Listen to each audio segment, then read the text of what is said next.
Азиза машинада көп ойланады және кек алудан бас тартпайды. Хандан Жиһанға тойға қарсы екенін айтады және Азатты Элифтен ажыратуын айтады.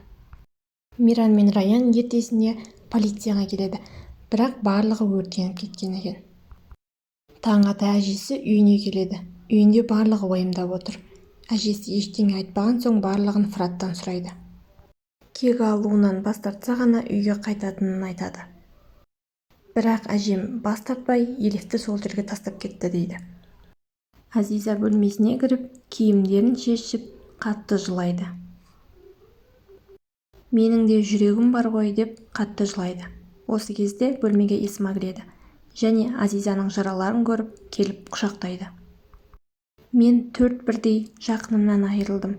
Енді Елифім де кетті деп жылайды. Миран нағашы әжесінің бөлмесіне келіп, мен барлығын сізге өзім айтамын, оған дейін ешкімнің сөзіне мән бермеңіз дейді. Яренді көру үшін үйге Харун келеді. Насух барлығын жинап, ертең той болатынын айтады, бірақ Азат қарсылық білдіріп бөлмеден шығып кетеді. Хандан Элифке келіп, екі отбасыны татуластыра алмадыңдар, енді екеуің де ажырасқандарың дұрыс болар деп айтады. Ханифа Азизаға қоңырау шалып, ертең той болатын және ол шаруа қожалықта болатынын жеткізеді. Миран мен Раян көше аралап жүріп, балалық шақтарын еске түсіреді. Элиф пен Азат жеке қалайық деп өз шаруа қожалықтарына келеді және Раянға хабарласып, осы жерге келуін өтінеді. Элифпен сөйлесуін өтінеді. Миран мен Раян бірге келіп, барлығы ішке кіріп сөйлеседі.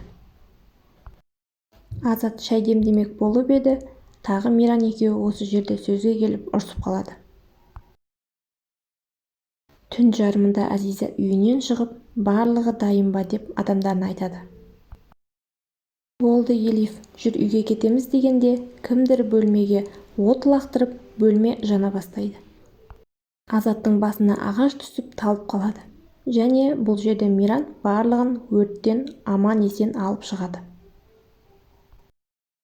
Азиза сырттан қарап тұрып, мен өлген жерде менің немеремді келін қылып алмайсың дейді. Өрт жайында барлығы естеді.